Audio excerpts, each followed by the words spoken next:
Wah, ini suasana di kantor Indonesia masih cerah nih. Biar lebih Mudah-mudahan segar lah, kasus ini Bang. cerah bener juga nih. Ada titik terangnya begitu Iya, ya, Pi, ya. makanya mohon pencerahan lah kalau kayak gitu. Nah, Bang Heri Ke gimana Mas nih? Heri dan juga Pak Arianto. Dari sisi hukumnya, awalnya kan memang ada pelaporan pelecehan seksual.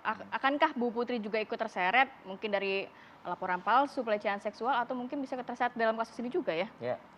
Oke, saya agak panjang sedikit ya, karena bicara tentang laporan palsu. Tadi kita harus masuk dulu bahwa karena negara ini adalah negara hukum, pasal 1 ayat 3 UUD 45 mengatakan bahwa setiap orang itu dijamin hak asasi manusianya, termasuk salah satunya hak melaporkan.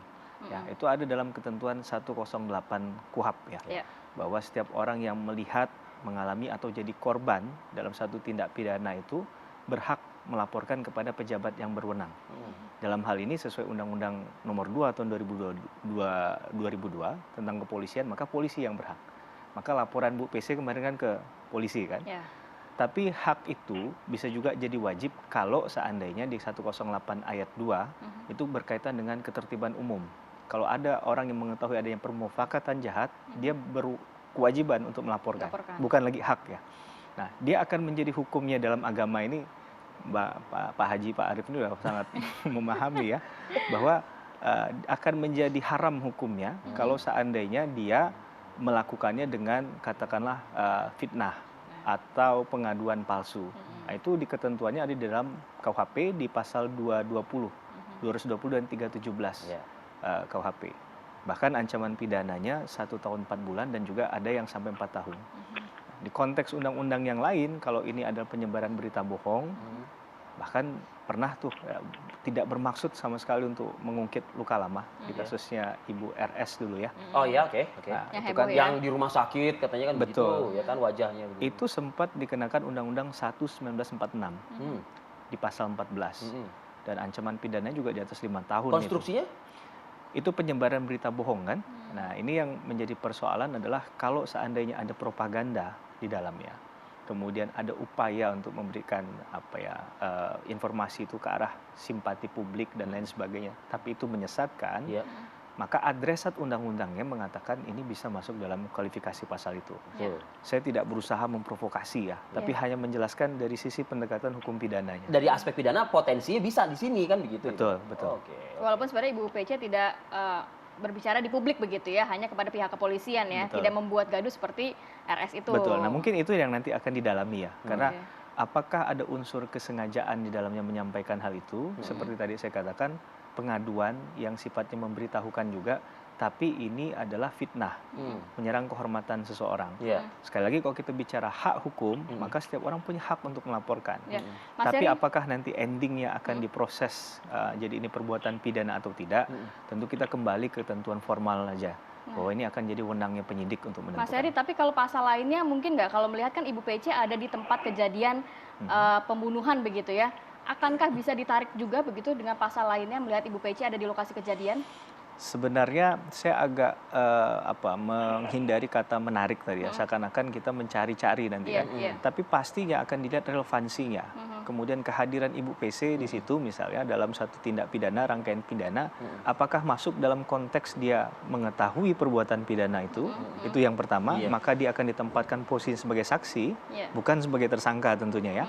Kemudian kedua, apakah perannya di situ? Kalau memang perannya adalah kontribusinya dia melakukan tindak pidana juga, maka ketentuannya seperti yang di awal kasus ini 338, 340 junto 55 dan 56 itu bisa masuk di situ. Jadi pasal 55 itu kan ada yang menyuruh untuk melakukan sesuatu, kemudian ada yang disuruh tentunya, dan konteks 56 ini ada pembantuannya. Nah, tinggal kemudian dilihat. Tapi memang dalam satu tindak pidana yang melibatkan katakanlah kuasi kekuasaan, apalagi kalau kita ingin membuktikan pembunuhan berencana dengan kemudian menarik satu gerbong tadi, saya nggak terlalu yakin ini jadi jalan yang mudah begitu ya. Oh gitu. Menurut saya terlepas ya, bukan terlepas berarti tidak entah mungkin. fitnah atau tidak, tapi kan diklaim oleh pengacara sebelumnya dari Baradae ini kan ada kompensasi ya dari pembunuhan berencana tersebut begitu. Bahkan di situ tidak hanya Irjen FS saja, bahkan PC juga disebut begitu. Tadi kita untuk berusaha mengonfirmasi dengan Bang Roni, tapi kita hargai itu adalah masuk ke ranah penyidikan kata Bang Roni seperti itu. Nah, artinya untuk menetapkan tersangka kan dibutuhkan dua alat bukti. Nah, dengan bila mana benar adanya ikut menjanjikan uang itu bisa dijadikan alat bukti nggak? Iya, tentunya ada motivasi untuk melakukan hal itu ya. Kita bicara hukum sebab akibat saja. Mengapa orang untuk tertarik melakukan satu tindakan itu kan pasti ada kalkulasi yang dilakukan ya, ada tujuannya. Apakah tujuannya untuk menghilangkan buktinya kah, atau untuk berkoordinasi dengan tujuan tadi menyesatkan informasinya kah? Itu yang kemudian perlu digali. Nah, sehingga fakta hukum tadi itu punya nilai bahwa ada upaya untuk memberikan sejumlah uang kepada oknum petugas. Nah, mudah-mudahan itu jelas ditolak begitu ya. Karena bicara tentang penyuapan aktif ini kan ada yang aktif, ada yang pasif, ada yang memberi dan menerima. Nah, walaupun dalam konteks ketika sudah diberikan dan ditolak, nah itu menurut saya sudah terjadi misalnya apalagi perbuatan penyuapannya. begitu ya. Kecuali janji ya. Tapi kecuali janji, tapi kalau sudah diberikan, sudah terrealisasi, ada aktus reusnya di situ. Maka kita akan mengatakan mens reanya sudah ada. Oke, baik. Mas Edi. Saya lanjut ke Pak Arianto Sutadi, Inspektur Jenderal Polisi Purnawirawan Arianto Sutadi. Beliau ini penasehat Kapolri ya. Ini Pak Arianto, kita apresiasi Pak Arianto ya. Bisa dikatakan mungkin Polri saat ini sedang berbenah-benah. Berbenah-benah dengan cara apa? Setidaknya ini menetapkan tersangka-tersangka baru di internal yang terkait dengan kasus yang ditangani oleh Barreskrim terhadap Verdi Sambo. Kita angkat topi, kita apresiasi. Nah, tapi pertanyaannya hingga saat ini yang terdekat pada saat kejadian dalam hal ini adalah istri, bahkan juga sudah ada pernyataan-pernyataan di luar yang tadi menurut Bang Roni adalah sepotong-sepotong itu. Ini mengarah gitu loh Pak Arianto ke mereka yang di luar institusi, ya artinya istri begitu loh. Nah ini bagaimana Pak Arianto melihat penyidik sejauh ini menangani kasus ini Pak? Baik, sorry ya, saya tidak akan menjawab yang spesifiknya. Saya akan menjawab secara global. Dari kacamata saya sebagai penasihat dari Kapolri, saya melihat ini adalah masalah publik, masalah malu, antara dari malu sampai malu-maluin.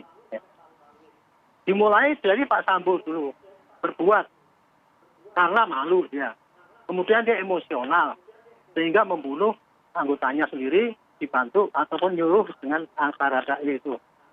Kemudian untuk menutup malunya ini dia bikin skenario seakan-akan itu adalah kejadian tadinya pelecehan, kemudian tembak menembak dan sebagainya. Akibat daripada kejadian itu yang malu besar adalah polisi, karena wong dia itu timbul daripada disiplin kok sampai berbuat gitu. Yang kemudian mosok rilisnya kayak gitu, jadi kayaknya si polisi bego itulah, seluruh Indonesia kan terkenal dari gitu. Itu polisinya malu. Kemudian akibat daripada rilis itu korban malu. Kan gitu kan, loh anak saya itu korban kok malah jadikan penjahat gitu. Kemudian Baradae juga malu juga kan gitu kan, uang dia itu dipaksa kok kemudian sekarang kok dia dianggap sebagai penjahat oleh korban kan gitu kan. Kemudian siapa lagi, RR kemarin yang belakang ini juga orang tuanya juga minta perlindungan kan, dia orang baik-baik. Kemudian tambah lagi yang malu juga Komnas HAM. Komnas HAM itu memberikan keterangan berdasarkan rilis yang gombal itu gitu. Akhirnya dia merasa dibully, nah dia malu, nggak bisa nutupi malunya ketika ditanya di depan Rosi, malah kelihatan sekali besar sekali malu-maluin kan kayak gitu, seakan-akan gitu. Komnas HAM juga gitu kan. Itu juga ketika dia mengumumkan yang kurang lebih menguntungkan ini juga sudah dituduh, wah ini Komnas HAM sudah pasti kolusi lagi dengan polisi. LPSK juga gitu kan, sebagai pelindungan kemarin kok lama banget itu prosesnya memberikan akses untuk itu. Nah dalam rangka ini menutupi malu ini maka LPSK sudah berbuat baik dengan merangkan bahwa Baradae ini akan dikasihkan perlindungan ini, perlindungan itu dan sebagainya. Ya banyaklah perlindungan, ada 6 poin tadi kan, saya apresiasi itu bagus sekali. Betul. Ya, kemudian timbul lagi advokat yang siapa tuh yang gondrong itu, saya lupa namanya. Deolipa. Itu juga malu. Ya, itu kan dia merasa bangga karena bisa mengungkap itu kan. Berkat dialah Baradae itu mengaku pendekatan. Tapi Barreskrim juga merasa malu juga itu. Itu bukan dia sendiri yang mengungkap, tapi kami juga kan. Oke. Akhirnya advokat itu diberhentikan. Malu juga kan, dia menggugat 15 triliun ke polisi. Siapa lagi? Jadi ini berturut-turut malu timbul gitu ya. Gini, tapi ya mengapa gitu? Karena publik bertanya-tanya, apa sih yang ditutup-tutupi? Malu itu kan kalau ditutup kan jadi nggak malu kan? Gitu. Jadi publik pasti akan tanya terus pada apa yang seakan-akan ditutup-tutupi itu. Sama juga dengan sekarang ini. Dulu apa sih sebabnya Pak itu kok sampai bisa begitu gitu. Nah, akhirnya kan sudah terjawab bahwa pertama kali dia berbuat jahat, kejam sama itu supirnya itu karena dignitinya, karena malunya dibuka, sehingga untuk menutup malunya itu kejahatan itu dia pakai rekayasa. Nah sekarang rekayasa terbuka, dia malu kan, dia tanggung jawab. Jadi saya kira itu prosesnya seperti ini yang terjadi di masyarakat ini. Gitu. Nah kemudian sama juga itu dengan pemecatan advokat itu kan IPW juga mengomentari juga. Nah, dia akan buka malu-malu polisi yang lain kalau polisi kejam kayak gitu dengan advokat. Jadi kayak gitu Pak ya. Menurut saya ini sebetulnya yang penting adalah penjelasan kepada masyarakat apa yang terjadi.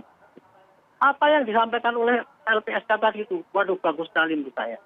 Sebetulnya waktu itu seandainya ya polisi itu begitu ada Baradae itu masuk situ, kemudian dipertanyakan nanti selamatnya dan sebagainya, itu mestinya polisi bisa menjelaskan, oh enggak, kita jamin polisi ini akan aman, itu akan kita kasih CCTV, makanya boleh diperiksa manapun yang netral dan tidak akan diatur dengan asik.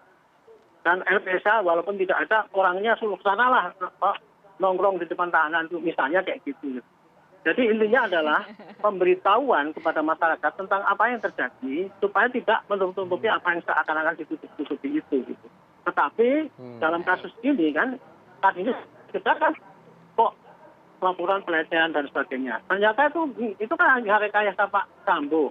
Ya sudah itu nggak usah dipikirkan lagi, ngapain itu diungkap lagi, uang itu kasusnya dihentikan kok. Gitu. Kemudian menebat pada apakah ini bisa pembohongan apa tidak gitu kan. Saksian palsu atau apalah, menebarkan berita bohong gitu ya. Menebarkan berita bohong itu seperti Pak Ali Bayu Pidana itu mengatakan itu bisa berisiko pidana apabila menimbulkan akibat yang merugikan masyarakat maupun orang lain. Nah harus ada laporan, kalau nggak ada ya sudah. Intinya sekarang ya Pak ya, kan yang dulu dituduhkan oleh korban bahwa anaknya itu nggak terima dengan istilah tembak menembak, kan sudah jelas penembakan direncanakan, bapaknya sudah ngaku, dan kemudian itu Baradae itu juga ngaku, nggak perlu lagi Baradae itu nanti wah diancam-ancam apa. Kemarin ketika Pak Sambo belum ngaku, Baradae itu terancam, tapi sekarang sudah ngaku semua apa yang diributkan gitu loh.